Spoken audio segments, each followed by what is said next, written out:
What can I say? I have no idea what I did. Like when I call my son, he's at math camp right now, and I say, how is it? What are you doing? And he's like, it's good. And I go, well, what are you doing? He goes, problems. And that's what I feel like. Like, it was good. I have no idea what I did. Things. I have no idea, but it was enjoyable, and I'm excited to see my kids too. Okay, I just got back from the psychologist's office. This is the clinical psychologist who's doing these IQ and assessment tests with me. And boy, so interesting. I don't even know where to begin. I just thought of something else. I was having SAT interference through the whole thing. So, like when he would say a sentence to me and I was supposed to repeat it back to him, and instead of just repeating it back to him, I would be having a whole conversation in my head of like, wait, was that a dangling modifier? And did the subject and the verb agree? And I swear to you, it was like interference. And also the same thing when I read when I was doing the critical reading on I guess it was an assessment test, I was trying to do it as if it was an SAT, and it was like way more straightforward than that.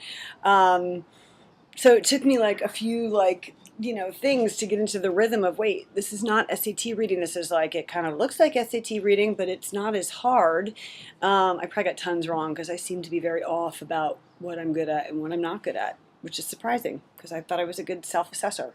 And I brought my stuff into Kumon, and I showed the Kumon lady, and without my even having to say anything, she goes, oh, you're having trouble with that because it's multi-step. You're having to add, and like this is just normal. And I go, well, what's the cure? And she goes, well, you have to practice. I was like, that's it? There's like no other like fancy pants, neurological, like something's wrong with it. She's like, no, you just do it again. I'm going to give you those sheets again. She goes, watch, you'll build up the muscle.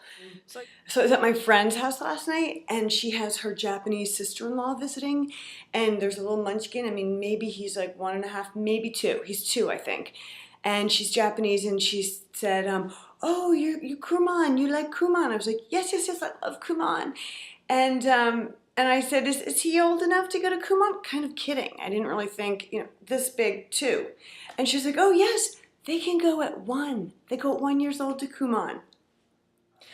Okay, I've been kind of off the SAT grid, which is not good. But the reason was because I felt like I couldn't concentrate because I would work. I had like no place to work. Like my place to work was in the middle of the house. So I spent the last couple of days building an office. So can you see like all of my SAT stuff? And I'm convinced that that's going to help me. We'll see. I don't know if you can see, but there, like I made my bright light, the whole thing. So I now have an office. And the problem is, okay, so it's in the basement. The problem is that now the children who were driving me crazy upstairs are now driving me crazy down here. They followed me. So one of the things that is in the adult Kumon book, and it is also, I did it with the neuropsychologist, or the psychologist. We're doing the exercises, the testing, is a Stroop test, and it is the most bizarre thing, but supposedly when your brain gets sharper from doing all this work, you have to read the color in a different color. So you have to say blue, but it's in yellow, and you have to say green, but it's in red. Very hard. And then, by the way, you have to do the opposite too. So you have to say the color, even though the word is different. And supposedly with this grown-up Kumon book, you get better at that.